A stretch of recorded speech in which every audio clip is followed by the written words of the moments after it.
ঈদে মিলাদুন নবীর কপালে 134 বার লাথি। তোর ঈদে মিলাদুন নবীর বেদাতের উপরে 172 বার আমি লাথি মারলাম বেটা। তোর লাথি রাসূলের প্রতি কেন? তোর বেদাতের প্রতি বেটা। তুই রাসূলের উপর টানস কে? তুই তো রাসূলের দুশমন, তুই তো রাসূলের দুশমন। ঈদুল মিলাদুন নবীকে যে অপমান করতে পারে সে অপমানটা তার জন্ম তারিখের উপরে পড়বে, তার 14 গোষ্ঠীর জন্ম তারিখের উপরে পড়বে।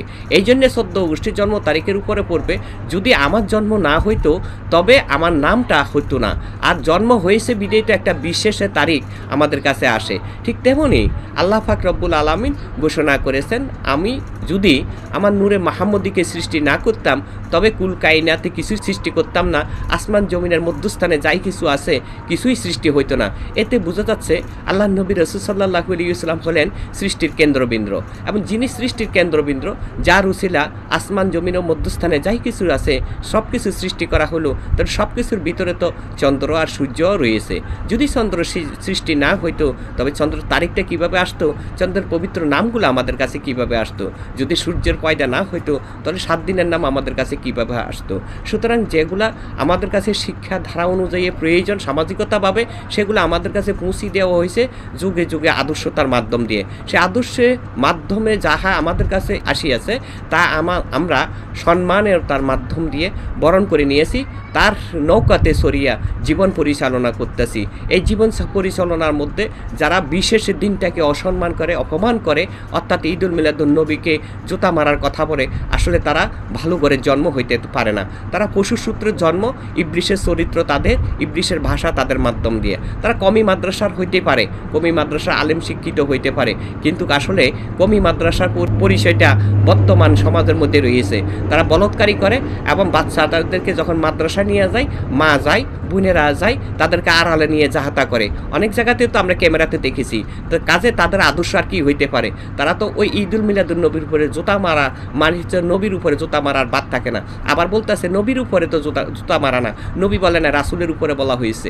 রাসূলের উপরে জুতা মারি নাই তো রাসূলের যে তোর ঈদুল মিলাদুন নবী কইছিস বেয়াদব, সে বেয়াদবের ঈদুল মিলাদুন নবীর উপরে জুতা মারা হচ্ছে, এইরকম কথাবার্তা বলতেছেন। আপনারা বলেন যদি চন্দ্রের তারিখ, যদি চন্দ্র সৃষ্টি না করতেন তবে 12 চাঁদের নাম কিভাবে আসতো? আর চাঁদের নাম, চাঁদ যদি সৃষ্টি না করতেন তবে তার তারিখগুলো কিভাবে আসতো? এই 12 চাঁদের নামের মধ্যেই তো আমাদের পবিত্রতা আমলের একটা কতগুলো বিষয় লুকানো রয়েছে। কখনো ঈদুল ফিত্রে, কখনো ঈদুল আজহার। ঈদুল ফিত্রে ও ঈদুল আজহার হলো সারা বিশ্বের ও মুসলমানের জন্য একটা আমলের অংশ, আমলের পবিত্রতা। এই দিন প্রত্যেকের জন্য পবিত্র এবং আনন্দিত দিন। এই আনন্দ ছাড়া তো সামাজিকতা একটা আনন্দ আছে, যেমন মানুষের নির্বাচনে প্রার্থী হয়, এখানে আনন্দের সাথে অমুককে নির্বাচিত করে অমুক ভাই বলে, আরেক বিপক্ষেরাও বলে অমুক ভাই বলে, একটা সমাজের সেবক হিসাবে তাকে পরিচিত দান করে, অমুক ভাইয়ের চরিত্র ফুলের মতো পবিত্র। এটা একটা সামাজিকতা আনন্দ। তবে মাঝে মাঝে হয়েই থাকে আচার অনুষ্ঠানের মাধ্যমে, বিয়ে শাদী ইত্যাদি, এগুলার মাধ্যমে, পরিবারের মাধ্যমেও তো একটা আনন্দ থাকে। যে আনন্দ মানিত হল ভালো পোশাকে পরিধান করা, সুন্দর খাবারের আয়োজন করা, একজন মেহমানকে আমন্ত্রণ করা, তার সকলকে নিয়ে হাসি খুশি সময়কে অতিক্রম করা, এটাও একটা আনন্দ। সুতরাং পরিবার থেকে শুরু করে সমাজ, সমাজ থেকে শুরু করে রাষ্ট্র, রাষ্ট্র থেকে শুরু করে পৃথিবী, বিশ্ব, সমস্ত বিশ্ব পৃথিবীর ভিতরে আনন্দের একটা উৎসাহতা রয়েছে। এই সমস্ত আনন্দের মূল ঘাট যেটা, মূল সার অংশ মানে গোড়া যেটা, সেটাই হচ্ছে ঈদুল মিলাদুন নবী। যিনাকে সৃষ্টি না করলে চন্দ্র সূর্যের সৃষ্টি হইতো না, কুল কায়নাত সৃষ্টি হইতো না, কোনো মাকলুকাতের সৃষ্টি হইতো না। এই 18,000 মাকলুকাত বা মাকলুকাতের ভিতরে যে শ্রেষ্ঠ মাকলুকাতে ঘোষণা করেছেন আল্লাহ পাক রব্বুল আলামিন আশরাফুল মাকলুকাত, এই আশরাফুল মাকলুকাতের মাধ্যমেই তো আল্লাহর পরিচয়। যাদের মাধ্যমে আল্লাহর পরিচয় রয়েছে তাদেরকেই তো আল্লাহ পাক রব্বুল আলামিন শ্রেষ্ঠ ঘোষণা করেছেন। সুতরাং শ্রেষ্ঠ ঘোষণার মাধ্যম দিয়ে হলো আল্লাহর সৃষ্টির রহস্য এবং উদ্ভাসিত মানুষের মধ্যে প্রকাশ হয়। মানুষের রহস্য আল্লাহর কাছে, আর আল্লাহ পাকের রহস্য হলো মানুষের কাছে, সৃষ্টির রহস্য হলো মানুষের কাছে। কাজে ঈদুল মিলাদুন নবী হলো সমস্ত মুসলমানের জন্য একটি বিশেষ দিন, পবিত্র দিন, ইমানের দিন। এই দিন যদি কেউ ইমান না আনে তবে ঈদুল ফিত্রে, ঈদুল আজহারের উপরে ইমান আসবে না। ধীরে ধীরে ওই রকম ঈদুল আজহার, ওই ঈদুল ফিত্রে পালিত হবে। 30 রোজা যারা পালন করেছে তারাই ঈদের নামাজ আনন্দ উদযাপন উদযাপন করবে, কোরবান যারা দিয়েছে তাদের জন্য ঈদুল আজহারের আনন্দ উদযাপিত হবে। এটা একটা মেরুদণ্ড, আনন্দের মেরুদণ্ড, সার মেরুদণ্ডটা ভেঙে দেওয়া। যারা 30 রোজা পালন করেছে তারা তো বুকে হাত দিয়ে বলতে পারবে না যে তাদের রোজাটা পরিপূর্ণভাবে পবিত্র হিসাবে পালিত হয়েছে।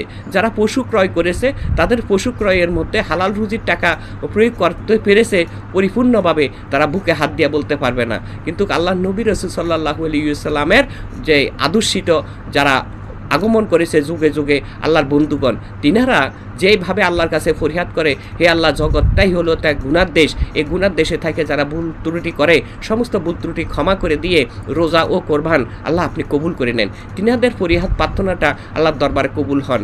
আল্লাহ পাকে তিনার বন্ধুগণের কথা একমাত্র শুনেন, কোনো বেয়াদবের কথা, কোনো অসভ্যর কথা, কোনো ইবলিশের কথা আল্লাহ পাকে শুনেন না। যেমন একটা মাহফিল শুরু হয়, ইসলামিক আনুষ্ঠানিকতা একটা মাহফিল হয়, এই মাহফিলের মধ্যে কত সাজগোজ করা হয়, পরিবেশনা করা হয়, এখানে নামি দামি সম্মানী অনেকে ব্যক্তিবর্গগণ আগমন করে, কিন্তু আকর্ষণ হলো একজনের উপরে, যিনি এই মাহফিলের প্রধান অতিথি। সে প্রধান অতিথি মনে করেন কমি মাদ্রাসারই, ইবলিশি মাদ্রাসারই একটা আলেম আসলো, আসার পরে দিহারা কি বলে, ওই লিল্লাহে তাকবীর আল্লাহু একবার, লিল্লাহে তাকবীর আল্লাহু একবার, বেড়ার বাচ্চা কমির বাচ্চা সেটার বাল আব্দুল্লাহ। কারণ এটা তো এর চেয়ে বেশি আমি কইতে পারি না। তার ভাষা যেভাবে ব্যবহারিত করেছে, যেভাবে ঈদুল মিলাদুন নবীকে ব্যবহার করেছে, আসলে সে বাংলাদেশের মানুষ হইতে পারে কিন্তু আড়ালে বসে কথা বলতে পারে। আমার মনে হচ্ছে না তার ঘরের পরিবারটা তাকে সম্মান দিবে, ইজ্জত দেবে, যদি হাকিকতের সৃষ্টির রহস্যকে বুঝতে পারে বা বুঝে। কাজে আমরা এই সমস্ত অসভ্য বেয়াদব আলেম থেকে, মাদ্রাসার থেকে, শিক্ষার আদর্শের থেকে আমরা নিজেরা সাবধান থাকবো এবং আমাদের পরবর্তী জন যারা আগমন করবেন জগতের মধ্যে তাদেরকেও সাবধান রাখবো, নচেত আমাদের জিন্দিগি বরবাদ হবে, পরকালও বরবাদ হবে। একটা কথা আমাদেরকে মনে রাখা অবশ্যই প্রয়োজন, জিনার দিনটাকে, পবিত্র দিনটাকে সম্মান দেওয়া হয়, সে পবিত্র দিনের সম্মানের সূত্রে আল্লাহ পাকের সন্তুষ্ট হন। যেমন আল্লাহ পাকে রব্বুল আলামিন বলেছেন, আমার বন্ধুকে ভালোবাসলে আমাকে ভালোবাসা হয়, বন্ধুর ভালোবাসা ছাড়া আমার কাছে কোনো ভালোবাসা পৌঁছবে না। আদর্শের মাধ্যমে হলো সত্যের পরিচয়, পবিত্রতার পরিচয়।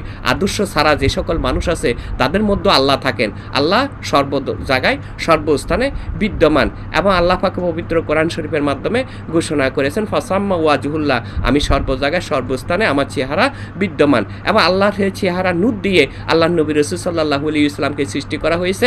এই কথাও তো সত্য, আল্লাহ পাক রব্বুল আলামিন বলেছেন, আমি মুহাম্মদকে আমার চেহারা নূর দিয়ে সৃষ্টি করেছি এবং সর্বদিকে সর্বস্থানে আমার নূর ও আমি আল্লাহ পাক রব্বুল কুদরতি, আমি আল্লাহ পাক রব্বুল আলামিনের কুদরতি বিদ্যমান রয়েছে।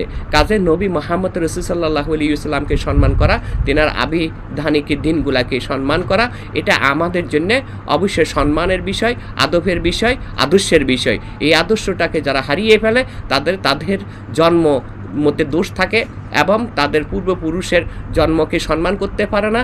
ওই যাহা খুশি ওহাবি মতবাদের মাধ্যমে ঘটছে সেগুলাই হচ্ছে। এগুলার থেকে এই সমস্ত ফালতু আলেম হইতে এক কথায় শেষ। আমরা সাবধান সতর্ক থাকবো, আমাদের ছেলে মেয়েকে সুন্দর আচরণ শিখাবো। আল্লাহ পাক রব্বুল আলামিন পবিত্র কোরআন শরীফের মাধ্যমে ঘোষণা করেছেন, যুগে যুগে আমার রাসূল আছে ও থাকবে। কিন্তু তারা কি বলতেছে, বলে রাসূল ছিল, এখন কিন্তু রাসূল নাই। কিন্তু তারা কোরআনের অর্থতে কতটুকু কিভাবে ব্যাখ্যা করে এটা তারাই ভালো জানে। কাজে সঠিক জ্ঞানীর কাছে মানুষ অবস্থান করলে সে সঠিক জ্ঞান অর্জন করতে পারবে, নিকটে তার আল্লাহ ও রাসূলকে লাভ করতে পারবে। আল্লাহ সকলের মধ্যে শান্তি রহমত দান করুক। সকলের প্রতি সালাম। আসসালামু আলাইকুম ওয়া রাহমাতুল্লাহ।